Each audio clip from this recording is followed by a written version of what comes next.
Welcome to Fightline, brought to you in conjunction with Buy My Fight and Westbound Logistics Services.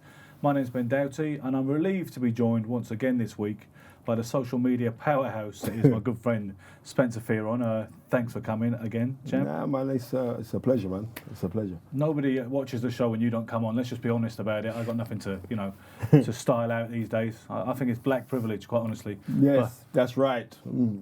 Listen, before we get to the main business of the show this week, first one of 2020, there's been a little bit of action since we were last here over the Christmas and New Year period. Most notably, Gervonta Davis stopped Yuri Gamboa in a 12th round a couple of weeks ago to a backdrop of mixed reviews. Some people upbeat about Tank and his future career trajectory, and some people thinking he could be the man to beat Vasyl Lomachenko for the second time, and other people saying that it took him 12 rounds to get rid of a dead man walking and did you see the fight? Did you see the fight? Did you watch the fight? I watched highlights, to be honest with you. I watched the whole fight, and I think there's a lot of pressure on somebody of Tank style, Gervonta Davis' style, to be this mini Mike Tyson kind of guy. Yes, when he's not really. He's not, that's not the because he can actually box, but I think he loads up too much. Yeah. Skill wise, he's got it, but I think he's trying too hard to punch. Kind of similar like when Sugar Ray Leonard fought Tommy Hearns the second time, and Leonard, what was it? Like Leonard was loading up on because every shot. Because he thought he was going to finish Tommy. Do you remember he said, "I've been watching you, Tommy, and I know you're not going to be ready for me, big guy," because he was that confident. Yeah, exactly. I think that's partly why he wanted to fight at that stage of his career. Exactly. And but they call it in boxing language. They call it loading up. Yeah, and that's exactly what he was doing. He kept on loading up, and just yesterday I heard Leonard Ellaby, who's the head of Mayweather Promotions. Yeah. He turned around and said Tank Davis' next fight is going to be on pay-per-view. So they know how to build, and you got to look at for them to structuralize a superstar. They've done it. They've got the blueprint in Floyd Mayweather. But what I am saying is this: there are some really, really good guys out there for Tank Davis to go up against. Him and Gervonta Davis. Gervonta Davis versus Devin Haney. Devin Haney is a great fight. Would be an absolutely superb fight because they know each other. They've sparred with each other. There's that little rift going on there. I'll be interested in seeing. I would be really, really interested in seeing that fight. But I still think Davis has got a massive future. There is something about him. But we expected more for him to fight somebody like Gamboa, who he got knocked down for the 15th time in that. You know what I mean? So seen better days. Mercurial talent himself in his pomp. Yeah, exactly. We will watch the developments with interest as always. Moving on to this weekend ahead in Atlantic City, Claressa Shields, the self-proclaimed GWOAT. For anyone who doesn't understand that acronym, that is the greatest woman of all time. Bids to win her third world title, going down, interestingly enough, from super middle to middle down now to light middleweight, or as the more fashionable term these days, super welter. Yeah. I don't like it, and I don't suppose you do. Yeah. Against the Croat Ivana Habazin, she bids to become, and she's made some amount of a deal of this in the press, to become a three-weight world champion in fewer fights than Vasyl Lomachenko managed, as per his current record. Yeah. A little disingenuous to talk to make the comparison? It's not disingenuous at all, because if you know anything about Claressa Shields, she's a two-time Olympic gold medalist. Well, sure. I mean, I actually saw her win the first one in London. I was there too. I was there. Right. Yeah. So let's call it as it is. She's a superb talent. She's a very, very good talent. And just as we were talking about Gervonta Davis, there's sometimes that she has been, we got to say, well, she's been loading up a lot. Like, there'll be on times where she'll be loading up and she's got a lot of boxing skill, but I think because there's been this stigma with female boxing, right? The stigma that they are not as strong as the men and can't punch, and they're not as exciting and it's not as viewable. Exactly. I think on many occasions that she's gone out and tried to prove a point that she can punch and she's durable, apart from the skills that she already has. But now I'm seeing a little bit more relaxed. She was over here in the UK last month, and I can see her. She was at the York Hall, I believe. I see somebody posing with her for pictures at the York Hall.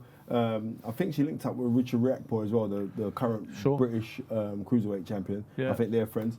But I've been speaking to Claressa Shields since the Olympics of 2012. Oh, you were hitting that? No. I've been speaking to her since then. I've got a lot of admiration for the young lady. She's been through a lot of adversity in her personal life as well, and to see how she's kind of spun things around and she's out on top. But, I mean, I'm actually a fan of hers. Some people speak of a bad attitude. There was the altercation at a weigh-in. I've actually forgotten the details, Spence, but maybe you can fill me in. It kicked off. One of her handlers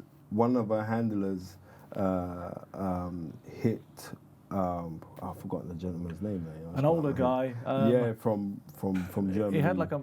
Mr. Bashir. Yeah, that's it. I knew he had a Muslim sounding name. Yeah, Mr. Bashir. And he got punched in the mouth and stuff, and the fight was cancelled and stuff like that. But that's not Claressa Shields' fault. That's someone in our entourage. So I ain't blaming Claressa Shields for none of that. But what I am saying is her as a talent and her coming down in weight, I believe that it's going to serve her well. But you don't actually believe she's the greatest female fighter of all time right now on Body of Work, do you? No. I know that. No. So talk to me. I mean, Lucian Riker is, like, technically, skill-wise, Riker was she couldn't even get no fights. No, and it wasn't fashionable then. Do you know what? It wasn't. It's interesting. You know, females have been taking part in boxing and even bare knuckle fights for hundreds of years more than people realise. Yeah, I know. You'll be aware there was also a famous shaven-headed filly fighter in the 60s. I forget her name, to my shame. But I was recently doing a bit of research for my historical boxing tours, and there was a lady in the 1700s by the name of Elizabeth Stokes, and she was known as the Invincible City Championess.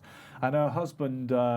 James Stokes, I believe his name was. They had he had an amphitheatre in Sadler's Wells in Islington, and they used to both fight there. I'm talking in the 18th century, and they would sometimes take on other couples in mixed bouts. Imagine that. Can you imagine partaking in that kind of thing on a weekend with the like missus? Tag boxing, I don't know. Do you know what I mean? So I'm making the point. Historically, women have actually fought been in the game for a long time, but it really wasn't as fashionable and marketable as it is today. No. Have we reached a point when it is? On a par, or do we still have that instinctive prejudice, even if a lot of the male fans and insiders are not admitting to their prejudice today? I tell you why there is, and it's because you'll see somebody with super talent, right, like a Claressa Shields. And Katie Taylor is a very talented fighter and accomplished fighter. And Breakers? Cecilia Breakers is a very good fighter. Who has beaten Habazam, incidentally, a few years prior. And so we'll see someone like these are the standout ones. Yeah. So what we're looking for these to have opposition as standout as they are. This is so the when problem. they get that, then we're going to be a level playing field. But right now, it's not like when we're saying, well, they're people almost are saying standing like, alone. oh, well, shouldn't we just call it boxing? No, we shouldn't call it boxing because end of the day, you get mixed women's finals, mixed finals in tennis and stuff like that. There is a divide in gender. Yeah. And that should still be pointed out. There is actually a divide in gender. Although I pointed out to you that there was mixed doubles back in the 18th century exactly, as well. Right? But there is on skill. Yeah. Then we shouldn't be dividing on skill to say like, oh well, she's a man, well he's a man, and this a woman. No, we should just be looking at skill. My value base has always been, before we look at the odds as per the linchpin of the wager, my value base has always been if a girl can fight, then a girl can fight. Or a Simple woman. as that. Perhaps I shouldn't even use the term girl to avoid being patronising. Right. If a woman can fight, then she can fight. And if a woman ticks my boxes of what I admire in a fighter stylistically and in terms of spirit, got my vote. Then she's got my vote over a male fighter who perhaps doesn't possess those attributes. Exactly. It's that simple. Some of my mates, diehards like John Doyle, it's just not for me. It's like, what do you mean it's not for you? If a woman if you saw a woman who was as good as Aaron Pryor, why could you not admire it on the same level? Why not? Right. Because she has female genitalia? Right. I'm not with that. Neither am I. And I'm down for boxing, and I like the artistry of the game. Yes. Now, whether you've got a bludgeoning, brutish style. Like Ann Wolf. Right, exactly. Or you've got a finesse boxer puncher like Lucian Riker. Yeah. I'm just into boxing. And like we forget, Christy Martin, that was the... Forget that she lost to Layla Ali, right? Because there's a big weight. The weight difference was it was kind of past its sell-by date. That was a marketing thing, a bit but like Jackie. Let me tell you this. Martin, one of the baddest female fighters ever. She was the first breakthrough star in female boxing. Breakthrough star. In the Mike Tyson 90s era. Daughter, right? She was a wicked fighter. So I'm not buying into this male female. I'm into skills and are you appealing and can you fight? And if you can do that, then I'm a fan of you. Let's have a look at the prices and what the money men are saying, Spencer. I chose this fight this weekend principally because I think I'm always trying to see if we can make somebody some money for people who do enjoy a flutter, and I figured this had the most scope for it. Claressa Shields is the favourite. See, we haven't got the outright price here, which is we have. She's 1 to 100, which is a prohibitive favourite. I didn't see that. That's in the very, very top section on the left. 1 to 100 versus Habazin, who is a rank outsider at 14 to 1. These bets come from Bet365, by the way. These prices to win via KO, Shields is 8 to 11 on, and for the same scenario for Habazin, you can get 22 to 1. To win on points, you've got evens on Claressa Shields, and Habazin is 40 to 1 to get a hand raise via the long route. The draw is 28 to 1. Now, the thing here is, Spencer, which is interesting, I'm going to look at the round group betting right now, and then I want to talk to you principally about the less scenario, which I think is very much worth a look at. For Shields to win in the first two rounds, she's 8 to 1. 11 to 2 in rounds 3 to 4, 5 to 1, 5 to 6, 11 to 2 in rounds 7 to 8, and she's 8 to 1 to get the late stoppage in rounds 9 and 10. You've got wide prices for all of those scenarios. In every single round group, Habazin is 80 to 1 against. Literally in every single round group, so it doesn't matter. You'd be silly to place that bet, I suspect, on any of those when you can probably get it just for the straight KO, pretty wide odds there. But here's the thing, right? My friend on Facebook, Martin Lewis, who's an amateur judge, I believe, a very, very savvy boxing man, a great analyst of a fight, pretty good historian. And he's good at betting on boxing.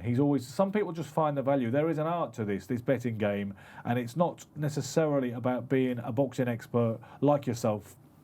And I made some terrible calls, so don't forget about that. Do you know what I mean? And some ex-fighters do. I remember Duke McKenzie was saying he was an awful tipster. But it's about being able to predict fights, but it's not even about being able to predict fights like I've seen you do many times on the nail. It's about looking for the value and analysing the odds. Now, for the fight to go the distance, if I can get that price up there, it is 1 to 1 to go the distance. Will it go the distance? You get evens. Obviously, that means if you put 50 quid on it, you win 50 quid.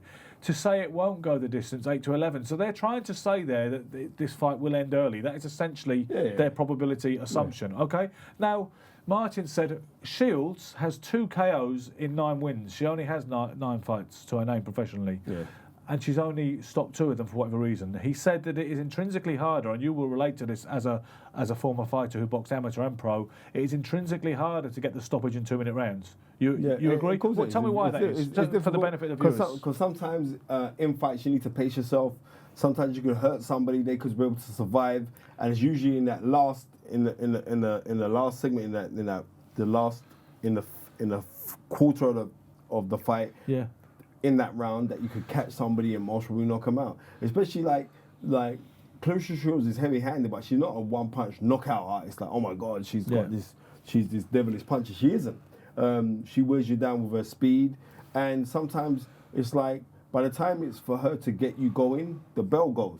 Then you got a minute to recuperate and then come back out fighting. So I would like to see, like in female boxing, they do 3-minute rounds. Why not? I mean, there's an equality point right there. They should be doing 3-minute rounds because usually, unless you're a one-punch knockout artist, you're going to get people later on in the fight anyway, especially and wear them down. So yeah, that's the value for me. I mean, very quickly, Habazin is reasonably experienced. She has 3 losses, 2 to Eva Badgic and a previous loss back in 2014 to Cecilia Breakers, who's another elite female fighter. There's no disgrace in that. Indeed. Breakers is a very, very good fighter. She's experienced, she's reasonably durable, she's been around the block. Now, there's the value for me. I expect Shields to win and annex her 3rd world title. Both these titles are vacant, by the way, WBC and WBO vacant women's light middleweight straps. But I expect her to win, but there's not a lot of value merely in predicting that and staking on that. My bet would be, as per Martin Lewis's recommendation, is to lump on the fight will. Don't even have to say that. The fight will go the distance, and you'll get evens on it. So that is the tip that I'm offering this week. It is a quiet week. We're just getting into the new year. The next really big fight on the horizon is Fury Wilder rematch on February 22nd, which we will certainly talk about in the coming weeks. I'm flying out for that fight. You flying out? I don't think I am think we at should, the minute. man. But all right, well, listen, let's talk about that when we go for coffee after this. It's time for the beef. Now, I realise I'm using a little bit of kind of almost disingenuous modern language. I'm trying to make this. Listen, what it is. Place now? I'm trying to make this appeal. Stormzy, are you mad? I'm trying to make this appeal more to the kids and get some of your kind of stardust. A bit like you and that black guy. I can't remember his name. You know, it's Tundi. I'm trying to be more kind of street and cool and try. You know, leave it alone, bro.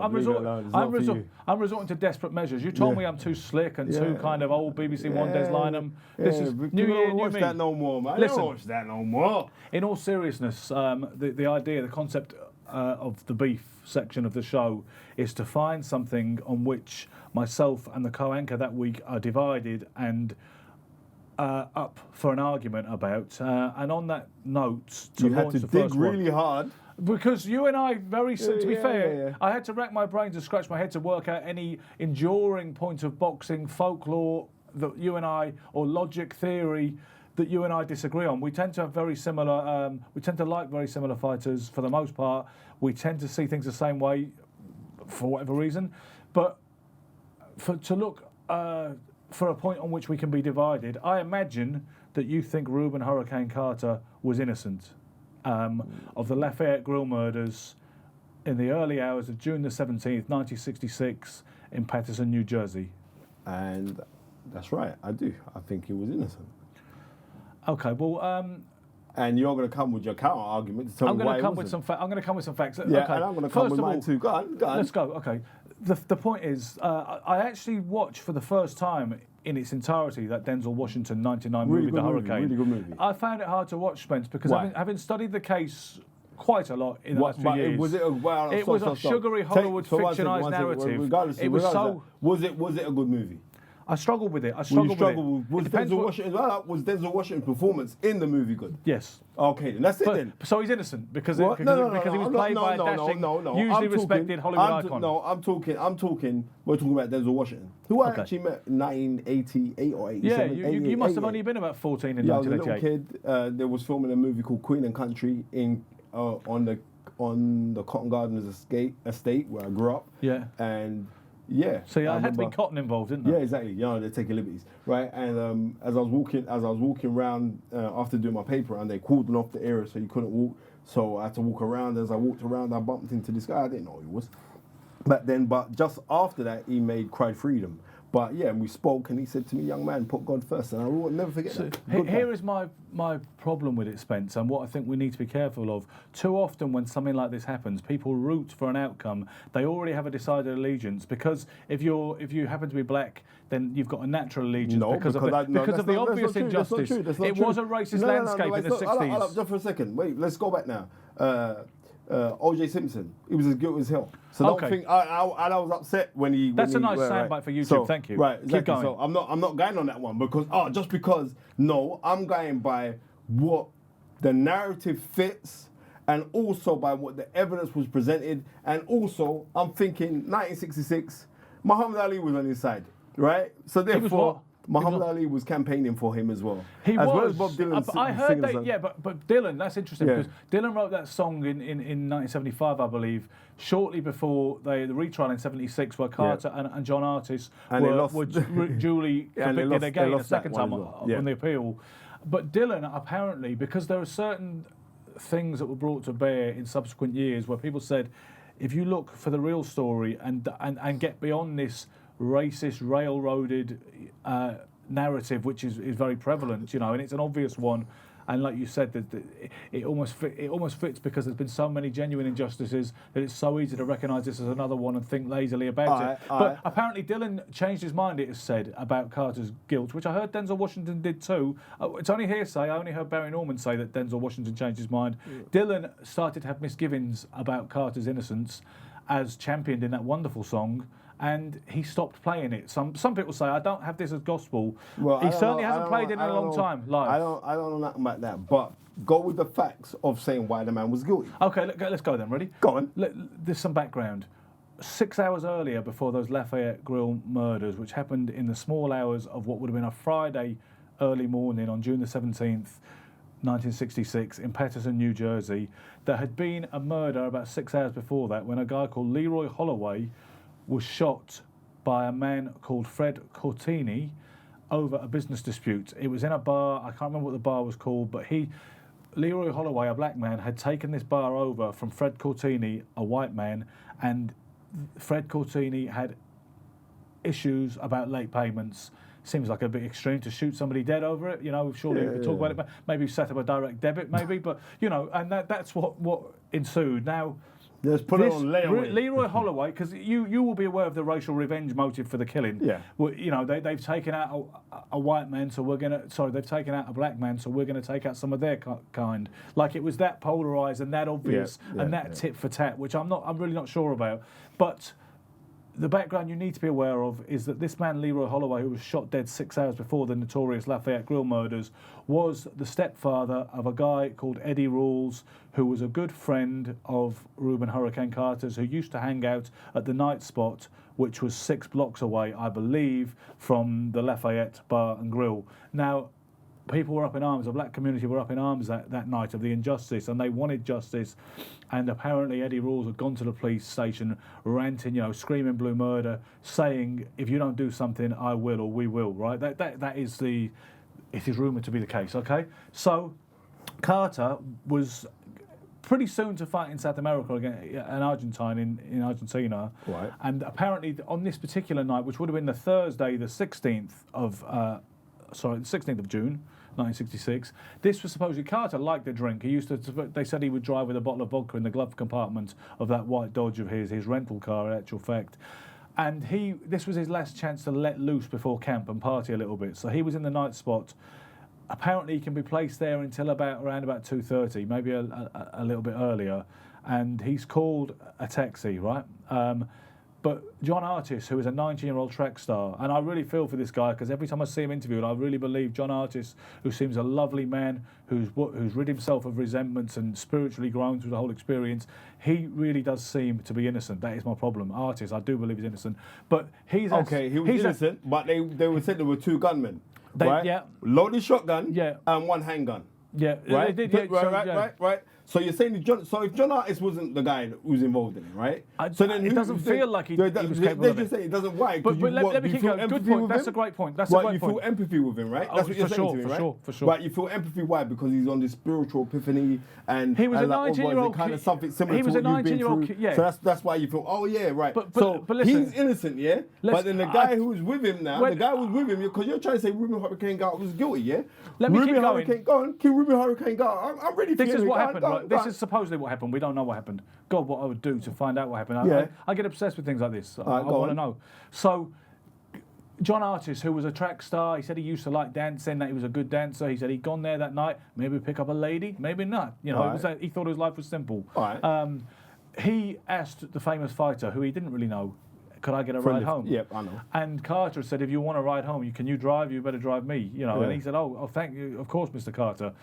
Artist sober, just there dancing, high on nature's amphetamines. He drives the white Dodge with the blue and gold distinctive butterfly-shaped plates that were described so notoriously. Now, okay, there was another guy called John Royston, I think, or Boyston or something like that, who was something of a local barfly, who was also there. So you've got Artis driving, you've got Boyster in the passenger seat, and Carter was in the back, okay? Now, they left around about 2:30. Now, okay, the timing is a little bit tight, but it's only 6 blocks away, but there was also a story that Carter was looking for guns that he'd had. They lost them. That he'd lost. A year before. You're not totally stupid on this subject. I've got to hand it to you. Now listen. Okay, so the police got the call at 2:34. Patty Valentine, who was only 23 and lived in the flat above at the time, who was a waitress at some other establishment, she called the cops. Right, as Bob Dylan says, Patty called the cops. Carter was pulled within 10 minutes. That car was pulled within 10 minutes. of the shooting, but at that time they And weren't. let go. And let go. And they were let go, right? But you know what? Here's the thing, right? Wait, there, three Artist black guys. was driving. Hold on. Three Artist black was guys. driving. Hold on. 3 black men in a car. Yeah. In the 60s. Yeah. Get pulled over by the police. I don't think the police officers were Very near the scene of a notorious. Right, exactly. And they were let go.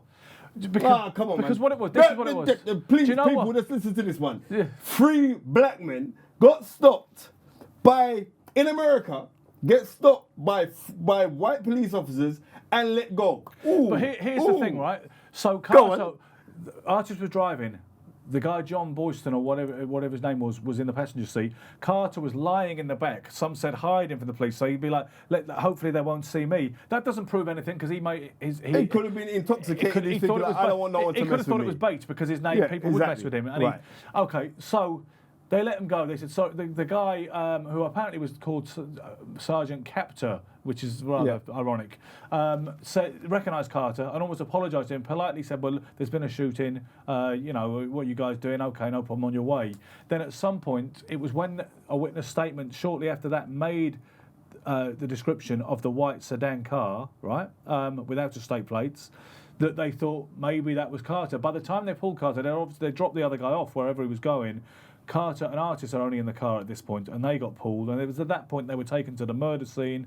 But by the way, there was 2 people murdered on the spot. That was the barman, James Oliver, and Fred Nayorka, a 60-year-old gentleman, right? Yeah. The Hazel Tannis died shortly afterwards. A month afterwards. So you've done your homework too. She died a month afterwards, and Willie Marion survived. He didn't die till 1973, but it was from unrelated causes, right? Okay. So they took him to the murder scene. There's 2 people dead. There is Marion, who's been taken to the infirmary, and Hazel Tannis as well, been taken to hospital. Some people say she picked out Carter and Artist from mugshots. Her daughter says that she picked the mugshots out, but the police actually say she picked other men out. There's so many complex and shards of truth and myth in this case. So they were taken to that scene. What is interesting is they didn't have any blood on them, they didn't have any guns on them, but there was live ammo found in the back, okay, that could have been consistent with the 12-gauge shotgun. But they weren't. And the 22. No, but they weren't. The ammo that was found at the scene of the crime. The shells and the ammunition found in the car. They were different forms of ammunition. But they could be used in that. Regardless, they were different. They were different. You can fire 2 different. They weren't the same. But you can fire the bullets. Though. They could have all been fired from the gun, I believe. But they were different. And the police took a long time to log.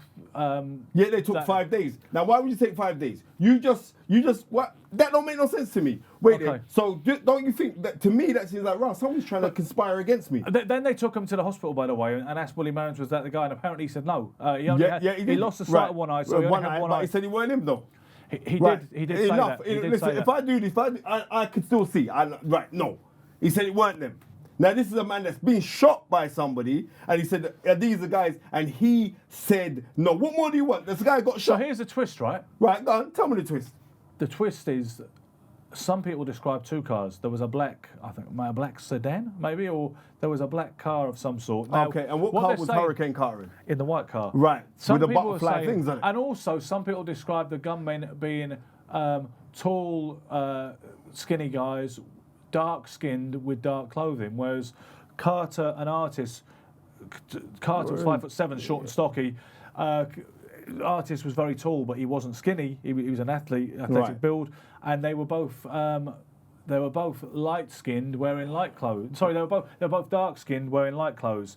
Certainly, they weren't covered in blood, which it was a very bloody murder scene. Which that's interesting. They could have dumped the guns. They could have got changed. What I don't understand is why Carter and Archer was still driving around on the street at that point. Exactly. That don't make no sense to me. It's going to be very hard to resolve it in this time slot we've got. That don't make no sense to me. So why do you think the man's guilty? Because, and here's the thing, I don't necessarily think he's guilty. Well, you're reneging on what this is meant to be the beef, He was acquitted, he was acquitted. My feeling is he probably is.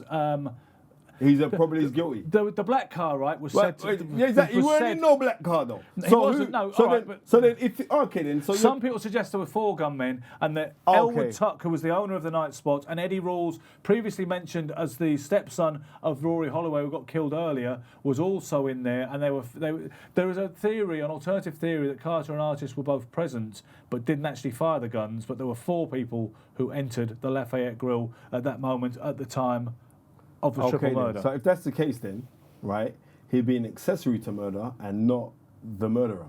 That's what it'd be, right? He would be, yeah. Right, he'd be an accessory. And I'm still saying now that I don't believe that Rubin Hurricane Carter was the person that killed anybody. That fired either of those guns, 12-gauge shotgun or 22 caliber pistol. And I'm not buying it. What I will say is Carter does appear to be, when he was alive, it appeared to be a delusional character who possibly had psychopathic tendencies. I find the film hard to watch because when you look at that scene when there's a guy who's supposedly a nonce, a paedophile, making advances, and he stabs him up with, I believe, a broken glass bottle. Yeah. Apparently that was just an elderly gentleman who Carter and a gang robbed and stabbed. He said the whole idea, the cover story that he tried to interfere with them, it's suggested on reasonably good grounds when you start digging for the real fact of the story that that's just not true. And the idea in the film, the way they portrayed in the film, that he was being pursued. He was being pursued by this detective who'd been trying to get him since he was a kid. Absolute nonsense. Absolute nonsense. Wile E. Coyote Roadrunner narrative. Right, I hear all of that. You know what I mean?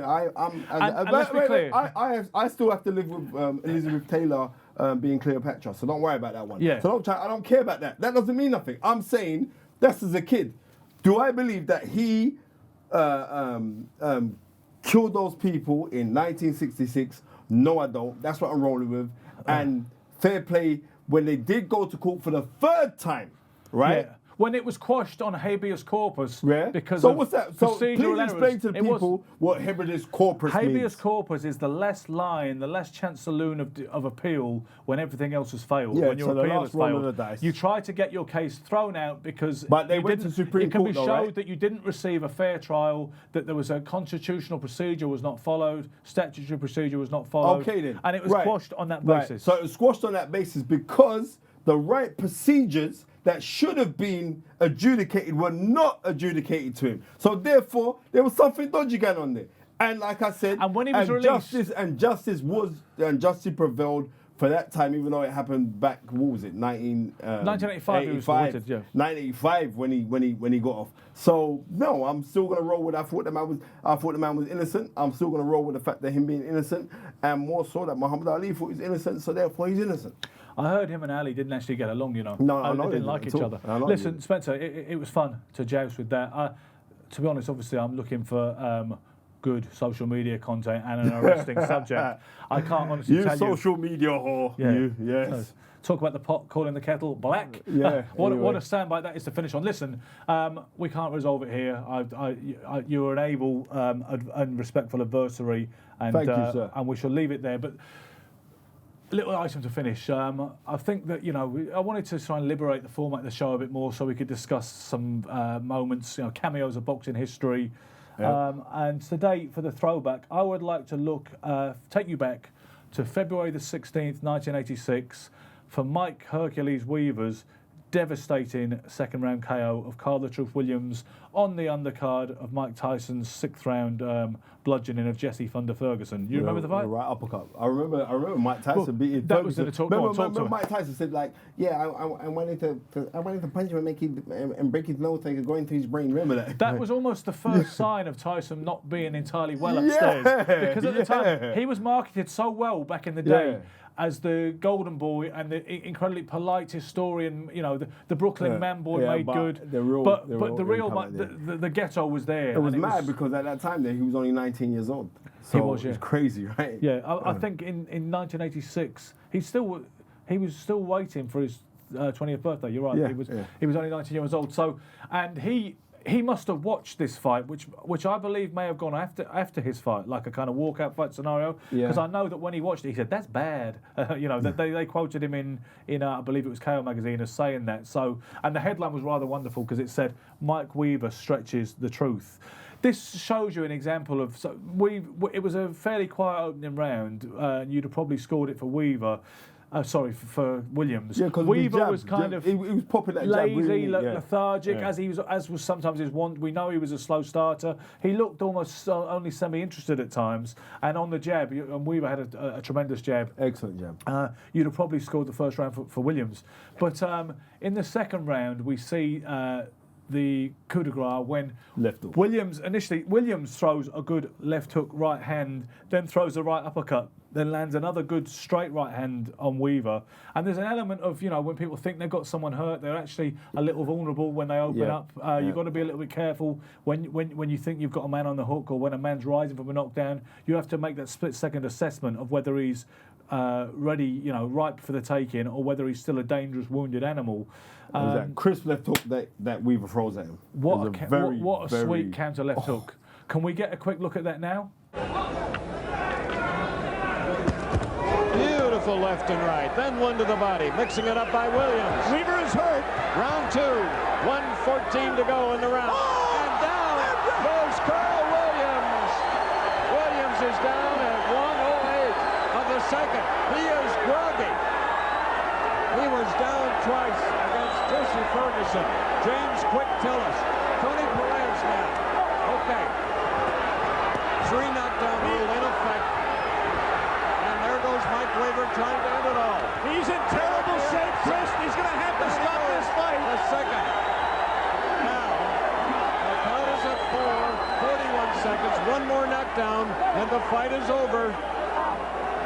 You cannot be saved by the bell in New York State except the last round. Weaver comes out like a raging bull, throws everything on the chin. We have 25 seconds.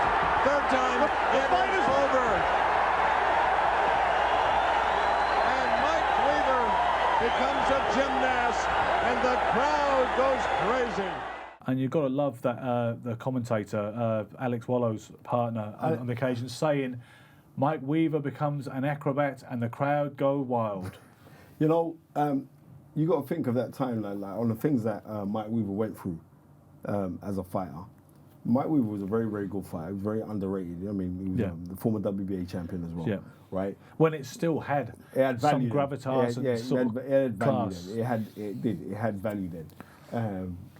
But when you look on Carl the Truth Williams, that beating was worse than the loss that he suffered years later in 1989 against Mike Tyson. Well, it was much worse because against Tyson, it was a counter left hook bang. I remember Reg Gotcha was saying, "Oh, what a left hook!" Yeah, and he looked a little shaky winning rows. The rereferee Randy Newman, himself a former pro heavyweight, ex-heavyweight, waved it off, and he stuck to his guns. He fought Billy Ed. He fought Billy Ed. Yeah, and Williams certainly felt he should have been given another chance. And he caught me with a good shot. Okay, no problem. Yeah. But I do think, I mean, it's easy for us to say, and it's all done and dusted a long time ago now. But I do think perhaps the referee might have made a slightly premature call. I don't suppose it would have changed the result. It wouldn't have changed nothing. Tyson would have gone at him. He'd have finished him in a round. Yeah, but the Weaver victory over Carl the Truth Williams. And remember, Carl the Truth Williams just gave Larry Holmes a hell in his 48th fight. Yeah, hell. He gave Larry hell. There's no ifs or buts about that. He gave Larry Holmes hell. And a lot of people thought that Carl the Truth Williams did way better than what Michael Spinks did. And when Michael Spinks in the first fight, I think Spinks did a tremendous job in the first fight. Yeah. And I think he won it going away. Well, I've been on stage with Larry Holmes, and I've even said, any suggestion that he was robbed in the first fight, I'm not having it. Spinks won that fight, and he won it fair and square. I know you're a big fan of the Jinx, but no, I think it's one of those little snippets of boxing history that we're nostalgic for. That reminds us of a certain time, particularly in the context of the streaking up and coming Mike Tyson, and. And that's what I was wanting to do in this particular section of the show, really, is to reminisce about such things. Spencer, it's been brilliant to have you in the studio again. I hope that you'll stay on board. Yeah, I know you need those numbers to stop this enterprise from withering and dying. I'm just blatantly begging at this point. But listen, I know you are. All jokes aside, I've got talk to my manager, Babatunde Ajayi. I will do indeed. Listen, thanks for watching. Please don't forget our wonderful sponsors, Buy My Fight and Westbound Logistics, without whom none of this would be possible. My name's Rubin, joined by Master Knowledge. In the meantime, be lucky and keep punching.